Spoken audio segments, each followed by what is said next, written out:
Assalamualaikum warahmatullahi wabarakatuh. Kami dari kelompok 1, Latsar Angkatan 45 akan membahas mengenai isu upaya mewujudkan smart governance dengan perspektif manajemen ASN dan smart ASN.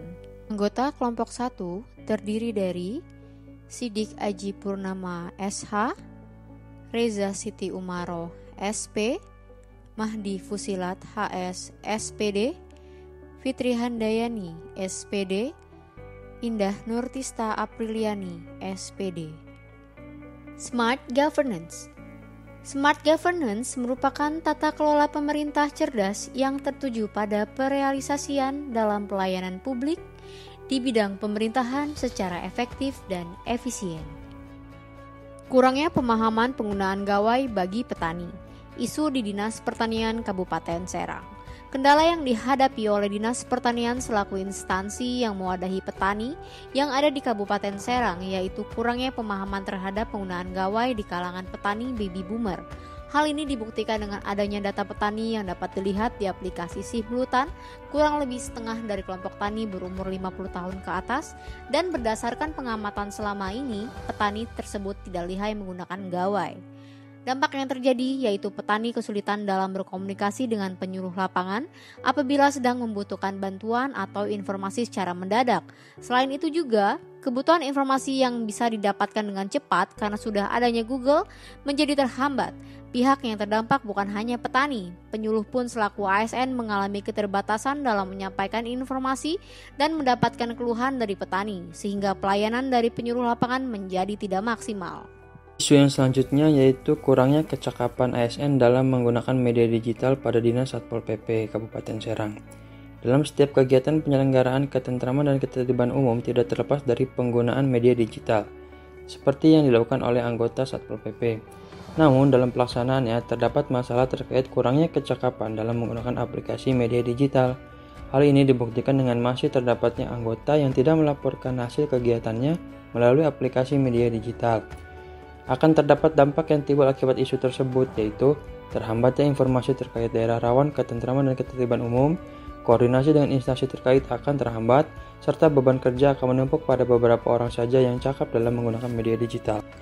Isu yang ketiga yaitu kurangnya inovasi guru dalam pembuatan media pembelajaran yang menarik. Media pembelajaran sangat berpengaruh untuk peserta didik dalam mengikuti pembelajaran di kelas. Akan tetapi di zaman digital ini masih banyak guru yang kurang berinovasi dalam pembuatan media pembelajaran yang menarik. Dampak yang ditimbulkan akibat isu tersebut antara lain yaitu peserta didik cenderung pasif dalam proses pembelajaran. Peserta didik kurang memahami materi yang diajarkan serta kurangnya minat belajar peserta didik dalam mengikuti pembelajaran di kelas. Pihak yang terdampak berdasarkan isu tersebut yaitu peserta didik, orang tua, dan sekolah. Selanjutnya, isu yang terdapat di instansi saya yaitu rendahnya kemampuan membaca siswa di sekolah dasar, khususnya pada kelas rendah. Hal ini disebabkan oleh beberapa faktor, di antaranya masih banyak guru yang belum mampu memanfaatkan media TIK atau teknologi informasi dan komunikasi dalam proses pembelajaran, pemilihan metode pembelajaran yang kurang tepat, kreatif dan inovatif, serta kurangnya sumber dan media pembelajaran yang digunakan oleh siswa untuk menunjang proses pembelajaran. Dampak yang terjadi apabila isu tersebut tidak diselesaikan yaitu siswa kurang termotivasi dalam belajar, rendahnya hasil belajar siswa, dan guru akan selalu memakai metode konvensional dalam proses pembelajarannya. Adapun pihak yang terdampak pada isu tersebut yaitu siswa, orang tua, maupun guru sebagai tenaga pendidikan. Isu selanjutnya yaitu kurangnya kecakapan menggunakan media digital dalam proses belajar mengajar. Pembelajaran jarak jauh masih dilaksanakan hingga kini. Banyaknya kendala yang dirasakan terdampak pada kurang efektifnya pembelajaran jarak jauh terlaksana. Bahkan, banyak guru yang masih belum bisa beradaptasi dengan kemajuan teknologi sehingga menghambat proses pembelajaran. Hal ini akan berdampak pada peserta didik yang mayoritas sudah melek teknologi, sedangkan para tenaga pendidik kurang begitu memahami teknologi, yang bisa mengakibatkan tidak berkembangnya wawasan anak dalam pendidikan. Setelah kami menentukan 5 isu, selanjutnya kelima isu ini kami analisis menggunakan teknik APKL, di mana APKL ini terdiri dari 4 kategori penilaian, Yang pertama yaitu A. Aktual.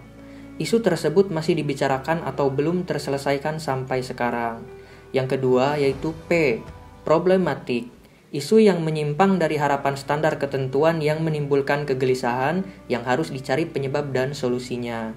Yang ketiga yaitu K. Kehalayakan. Isu yang diangkat menyangkut hajat hidup orang banyak. Yang keempat L. Yaitu layak. Isu yang masuk akal, logis, pantas, realistis, dan menarik untuk dibahas. Dari kelima isu tersebut, kami telah menentukan satu isu yang akan kami bahas, di mana penentuan satu isu ini kami lakukan dengan cara berdiskusi bersama-sama. Maka, diambillah satu isu tersebut yaitu kurangnya kecakapan menggunakan media digital dalam proses belajar mengajar. Karena isu tersebut mendapat peringkat tertinggi dari 5 isu yang kami analisis menggunakan teknik APKL. Selanjutnya, saya akan menjelaskan diagram fishbone. Berdasarkan isu yang telah kami temukan, kami analisis kembali apa saja penyebab dari isu kurangnya kecakapan menggunakan media digital dalam proses belajar mengajar. Adapun penyebab-penyebab yang telah kami analisis diantaranya ada method atau metode, machine atau teknologi, manpower atau tenaga kerja, dan mother nature atau lingkungan. Adapun dari segi metode, penyebab yang ditemukan yaitu metode pembelajaran kurang inovatif dan penyampaian materi kurang inovatif. Lalu dari segi machine, penyebabnya yaitu kurangnya fasilitas media digital dan kurangnya teknologi terkini. Selanjutnya dari segi manpower, penyebabnya yaitu kurangnya kemauan untuk belajar dan pengaruh faktor usia. Dan yang terakhir dari segi mother nature, penyebabnya keterbatasan jaringan internet serta budaya tidak mau berkembang. Setelah menemukan penyebab-penyebab dari isu utama berdasarkan kriteria-kriteria, kemudian penyebab-penyebab tersebut dianalisis dan dinilai dengan menggunakan metode USG, yaitu salah satu cara menentukan urutan prioritas masalah dengan metode teknik scoring 1-5 dan dengan mempertimbangkan 3 komponen dalam metode USG, yaitu U untuk urgensi adalah seberapa mendesak suatu isu harus dibahas, dianalisis, dan ditindaklanjuti. S untuk seriousness adalah seberapa besar suatu isu harus dibahas dikaitkan dengan akibat yang akan ditimbulkan. Dan G untuk growth adalah seberapa besar kemungkinan memburuknya isu tersebut jika tidak ditangani segera.